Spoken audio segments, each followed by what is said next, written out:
yang paling baik dari segi fisik, perawakan, khalqan, wa khuluqan, maupun dari sisi akhlak. Fisik artinya penampilan luar, akhlak adalah cerminan dari kedalaman hati beliau, jiwa beliau, yang kemudian akan terlihat dalam perilaku, dalam cara berinteraksi, dan segala sifat yang kemudian diketahui oleh semua orang. Ini merupakan kekhasan ataupun keunggulan Rasulullah SAW. Sehingga Ali bin Abi Thalib, yang juga sahabat beliau, bahkan lebih dari itu, Ali itu bisa dikatakan anak angkat. Sejak kecil Ali itu diasuh oleh Rasulullah SAW di dalam rumah Rasulullah SAW. Tahu betul seluk-beluk Rasulullah SAW. Tahu. Tapi semakin lama, semakin jauh berkenalan dengan Rasulullah SAW, yang ada Ali itu semakin mengaguminya, semakin tampak keindahan luar dalam Rasulullah SAW. Maka dalam satu riwayat panjang dari Imam At-Tirmidzi atau yang berasal dari Imam At-Tirmidzi dan juga diriwayatkan oleh ulama-ulama hadis lainnya, Ali menggambarkan begitu panjang lebar tentang segala kelebihan Rasulullah SAW yang sifatnya sangat private, yang sangat pribadi. Tentu sekali lagi pengalaman Ali berada di dalam rumah Rasulullah SAW, tinggal di rumah Rasulullah SAW, sehari-hari menemani Rasulullah SAW, itu lebih dari cukup, itu saja, untuk kemudian bisa membangun kesan yang luar biasa dan kemudian bisa menjelaskan pesan itu. Dan siapa yang tidak tahu Ali bin Abi Thalib dalam sastra, keahlian berbahasa, Ali itu sangat tajam. Dan tampaknya ketika beliau ingin menjelaskan Rasulullah SAW, beliau kehabisan kata-kata lah, istilah kita, kehabisan kata-kata. Satu penggalan yang saya sangat terkesan dengan kata-kata Ali. Rasulullah SAW itu orang yang baru mengenal beliau. Artinya, ya mungkin baru sekali ketemu. Atau, ya dia baru, dalam arti, baru berjumpa, baru mulai hidup bersama beliau. Pokoknya kalau awal ketemu dengan beliau, itu akan terkesan atau akan mengesan Rasulullah begitu berwibawa.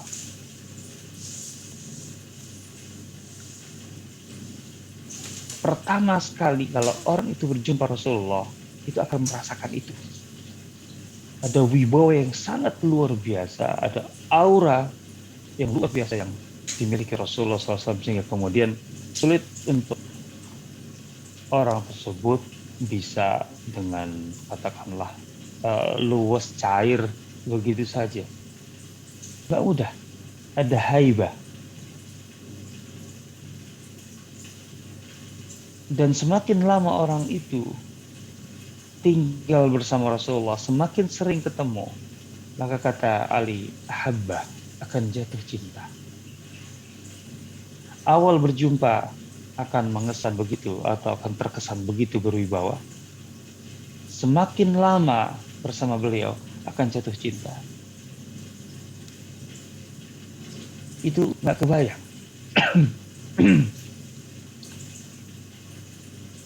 Ada sosok seperti itu. Dan hal ini diungkapkan atau perasaan ini diungkapkan oleh banyak sahabat. Amr bin As radhiyallahu taala anhu, seorang sahabat ya telat masuk Islam. Masuk Islam tahun 8, awal tahun 8 Hijriah. Dan sebelumnya dia memusuhi Rasulullah SAW, sangat memusuhi. Amr bin As adalah orang yang diutus oleh Quraisy sebagai duta Quraisy ke Habasyah untuk memprovokasi Najasyi agar mengusir kaum muslimin yang hijrah ke Habasyah. Amr bin As.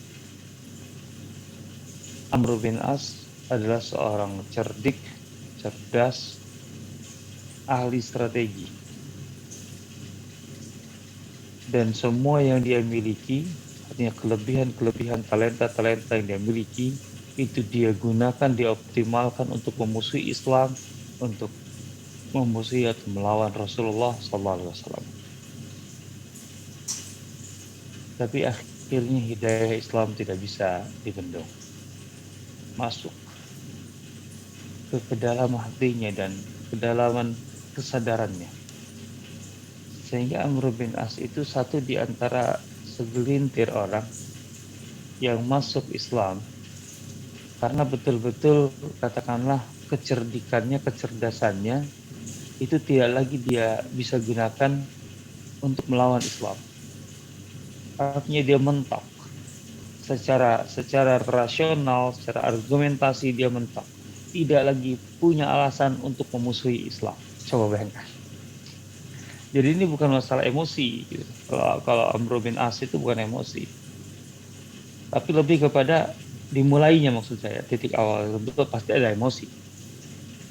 Tapi karena dia cerdas, dia cerdik, dia ahli strategi dan sebagainya, dan dia menggunakan semua itu untuk melawan Rasulullah SAW, akhirnya mentok dia masuk Islam. Maka ada dialog yang sangat menarik ketika dia pertama kali masuk Islam. Waktu itu bersama dua tokoh yang lain yang juga tidak kalah hebat, yaitu Khalid bin Walid dan Utsman bin Talhah bin Abi Talhah. Amr bin As menceritakan ini, dia sendiri yang menceritakan. Jadi bukan kesan orang lain, bukan penuturan orang lain yang menyaksikan atau melihat Amr bin As. Artinya bukan testimoni, tapi Amr bin As yang menyatakan sendiri. Dan dia menyatakan ini atau riwayatnya disampaikan kepada anak-anaknya menjelang dia meninggal. Dia bilang, selama hidupku ayah melewati 3 fase masa. Satu fase di mana ayah betul-betul begitu membenci dan memusuhi Islam. Bersyukurlah ayah selamat. Artinya andai ayah mati dalam keadaan itu, habis, binasa. Setelah itu Islam mencerahkan jiwa ayah. Ayah kemudian masuk Islam. Pertama kali berjumpa Rasulullah SAW dalam arti untuk masuk Islam, karena sebelumnya memusuhi ya, selalulah ketemu sebagai orang Quraisy. Pertama kali ayah masuk Islam, ada perasaan yang bergemuruh dalam hati. Ayah melihat Rasulullah SAW dengan hati tunduk dan mau masuk Islam itu begitu berwibawa. Ayah tidak sanggup untuk menatap lekat-lekat wajah Rasulullah. Coba bayangkan. Amr bin As bukan orang sembarangan. Dan usianya pun ya artinya tidak terlalu jauh dari Rasulullah SAW. Artinya bukan muda-muda amat. Tapi kata Amr bin As, ayah tidak sanggup melihat wajah beliau lekat-lekat. Dan Amr bin As menjelaskan, karena Rasulullah terlalu berwibawa untuk dilihat ditatap begini. Coba bayangkan. Ini salah satu pembuktian, salah satu contoh pembuktian dari kata-kata Ali. Orang yang pertama kali berjumpa dengan beliau, dalam arti berjumpa di sini bukan sebagai orang yang menentang, bukan orang kafir gitu. Habah akan merasakan wibawa beliau itu luar biasa. Jadi menetap begini, berjumpa padahal, ya kalau berjumpa kan betul. Itu Amr bin As betul-betul. Seorang Amr bin As yang punya ketegaran jiwa yang luar biasa. Itu tunduk, gak berani. Allah, itu Rasulullah.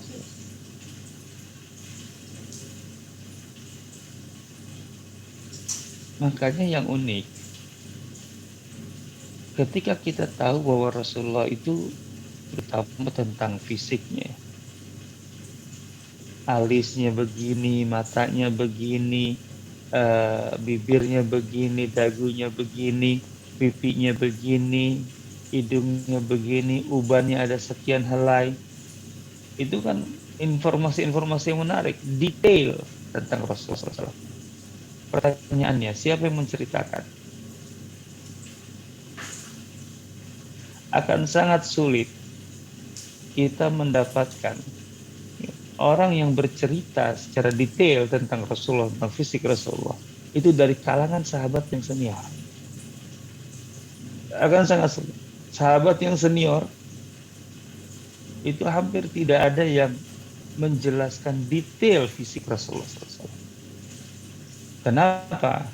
Karena kalau menggambarkan atau menjelaskan detail itu artinya kan menatap lekat-lekat. Haruslah memperhatikan setiap katakanlah mili dari beliau. Oh, kalau kita baca di kitab-kitab Syama'il, panjang itu, panjang. Artinya banyak yang menceritakan. Atau katakanlah detail sekali. Sumber riwayatnya sangat sulit itu. Sahabat senior, sahabat. Siapa yang menceritakan? Sahabat junior. Ali bin Abi Thalib ya wajar di rumahnya. Itu pun Ali bin Abi Thalib terpaut usia jauh dari Rasulullah. Jarak antara Rasul dan Ali usianya 30 tahun. Rasulullah ketika berdakwah 40 tahun. Ali ketika baru masuk Islam pertama kali itu 10 tahun. Ali terpaut 30 tahun. Ya muda, bukan muda lagi, anak-anak. Yang menceritakan detail fisik Rasulullah itu sahabat seperti Abdullah bin Umar. Yang paling banyak itu adalah Anas bin Malik. Selain Al-Bara bin Azib, Abu Sa'id Al-Khudri, kemudian siapa lagi? Beberapa perawi populer yang meriwayatkan detail Rasulullah SAW. Sekali lagi yang paling banyak Anas bin Malik. Nah, siapa Anas? Anas adalah pelayan Rasulullah SAW. Di usianya 10 tahun hingga 20 tahun. Anas bin Malik tentu orang Madinah, Ansar. Dari Bani Najjar. Rasulullah ketika tiba di Madinah membangun masjid, membangun rumah itu di kawasan Bani Najjar. Ibunda Anas adalah Ummu Sulaim binti Milhan. Ummu Sulaim itu yang mengantarkan sang anak yang waktu itu 10 tahun kepada Rasulullah. Dia bilang, ya Rasulullah, ini anakku Anas. Terimalah dia sebagai pelayanmu. Artinya menyerahkan kepada Rasulullah untuk menjadi pelayan. Maksudnya apa yang kau butuhkan dan kira-kira Anas bisa memenuhinya, suruh saja ya Rasulullah. Ini ibu yang cerdas. Ummu Sulaim itu cerdas betul. Karena juga ya dia melakukan itu karena betul-betul Rasulullah itu segalanya bagi Ummu Sulaim. Iyalah, Ummu Sulaim itu merindukan Rasulullah kayak apa. Ummu Sulaim itu termasuk wanita Madinah yang masuk Islam sebelum Rasulullah hijrah. Kita tahu Madinah itu digarap kurang lebih 2 tahun sebelum Rasulullah SAW hijrah. Yang terakhir adalah oleh Mus'ab bin Umair. Artinya bersama Mus'ab, ada delegasi dari Mekah. Ummu Sulaim masuk Islam sebelum Rasulullah hijrah. Itu kan apa ya? Itu nilai tersendiri lah gitu ya. Ketika Rasulullah datang orang masuk Islam ya oke lah, jelas. Tapi sebelum Rasulullah datang orangnya belum ada, tapi sudah masuk Islam. Seorang wanita. Masalahnya mengambil keputusan masuk Islam tidak gampang bagi Muslim. Ya tantangan pertama suaminya lah, Malik. Suaminya nggak mau masuk Islam. Sampai kemudian suaminya keluar untuk kebutuhan, kemudian meninggal. Sebelum Rasulullah tiba hijrah Madinah. Ummu Sulaim kemudian dilamar oleh beberapa laki-laki, salah satunya ada Abu Talha. Abu Talha yang kemudian menjadi suaminya, ayah tiri Anas. Ummu Sulaim waktu itu dengan tegas menolak. Aku tidak bisa menikah denganmu. Abu Talha kaget. Apa alasanmu? Apakah ada laki-laki lain yang lebih kaya dariku yang meminangmu? Wah, Abu Talha kaya. Tapi makanya dia kaget. Aku menolak. Aku masih keluarga, masih Bani Najjar, kaya raya. Sekurang apalah katakanlah. Ummu Sulaim itu dengan tegas mengatakan tidak, demi Allah, bukan karena masalah harta. Artinya Ummu Sulaim kan berkata begini, laki-laki sepertimu, wahai Abu Talha, itu tidak pantas ditolak. Artinya kau nggak punya kekurangan lah untuk ditolak. Tapi aku tidak bisa menikah denganmu, karena aku muslimah dan engkau masih musyrik. Abu Talha nggak ngebayangkan ya, sebagai seorang ya musyrik ya, artinya bahwa itu bisa menjadi alasan. Apa alasannya? Artinya nggak banget deh gitu. Kan kalau alasannya orang jahiliyah ya, kalau alasannya adalah kehormatan, bangsawan atau bukan, kayaknya seberapa kaya, itu sih bisa diterima. Tapi kalau ini, aku musyrik, kamu muslim, masalahnya apa? Itu belum masuk ada kriteria penilaian di masa jahiliyah. Kaum muslim menegaskan, demi Allah, temuilah Mus'ab yang dari Mekah, duduk dan belajarlah kepadanya tentang Islam. Kalau engkau tertarik, masuklah Islam. Dan kalau engkau masuk Islam, datanglah. Aku tidak akan menerima sepeser pun uang darimu atau kekayaan apapun darimu sebagai maharku. Islammu maharku. Oh, ini mahar paling berharga. Islammu maharku. Ya Abu Talha, belajarlah. Ternyata luar biasa.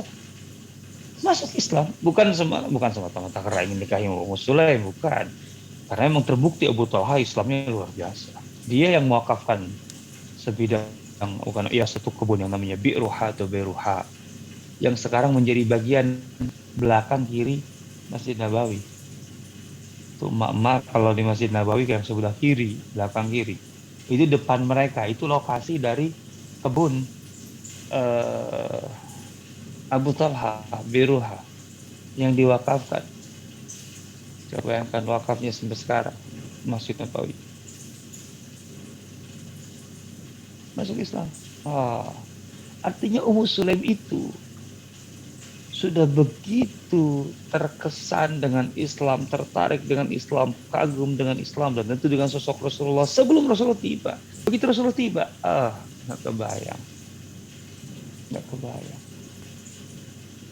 Maka kemudian dia punya seorang anak, itu Anas. Dia berpikir bagaimana Anas bisa nempel terus dengan Rasulullah SAW.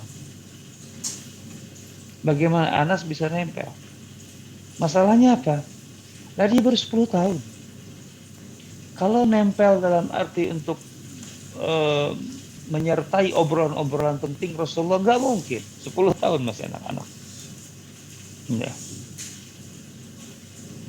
Dengan cara apa bisa nempel? Ya sudah, dia langsung serahkan. Ya Rasulullah, ini Anas, anakku kuserahkan. Suruh-suruh aja deh ya Rasulullah. Anggap saja atau angkat saja dia sebagai pelayanmu. Karena ibu cerdas. Anaknya diserahkan untuk jadi pelayan. Ya kalau pelayan berarti kan nempel. Ada alasan untuk terus dekat. Maka anak itu kalaupun main di sekitar dekat dengan Rasulullah, terlihat oleh Rasulullah SAW. Sehingga kalau Rasulullah, Anas ini. Itu Anas bin Malik.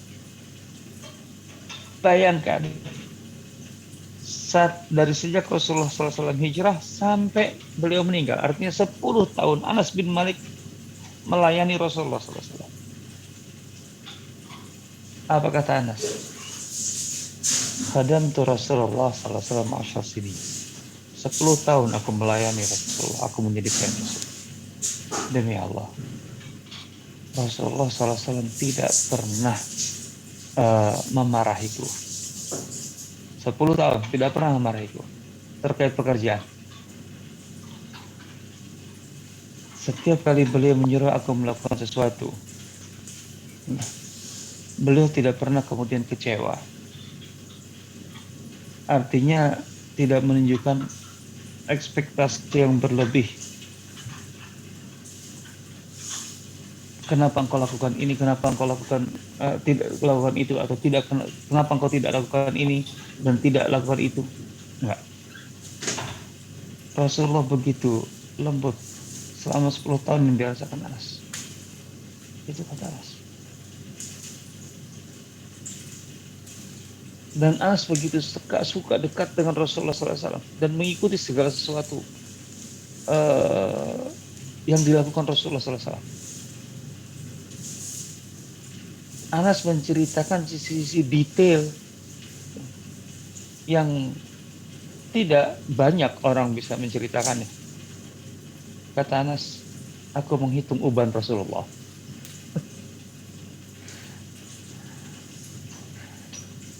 Uban beliau tidak lebih dari 20 helai. Bayangkan, kalau ngitung uban itu nggak mungkin kan nggak dekat dengan kepalanya. Nggak mungkin lah. Yang ngitung uban, siapa yang berani bisa dekat begitu? Nggak mungkin, sahabat-sahabat senior tuh nggak mungkin. Sahabat jadinya Allah, itu kata Anas. Anas berkata, aku tidak pernah menyentuh sesuatu yang lebih lembut dari tangan Rasulullah SAW. Tangan Rasulullah SAW itu lebih lembut dari kain sutra sekalipun. Itu kata Anas. Anas berkata, Rasulullah SAW itu keringatnya saja bau parfum. Itu kata Anas. Artinya semua orang itu pasti suka kalau dekat-dekat dengan Rasulullah SAW. Anas bin Malik. Anas tahu sifat Rasulullah SAW, akhlak Rasulullah SAW, bahwa Rasulullah itu punya kepekaan terhadap masalah apapun yang menimpa sahabatnya. Punya kepekaan, punya kepedulian yang sangat luar biasa.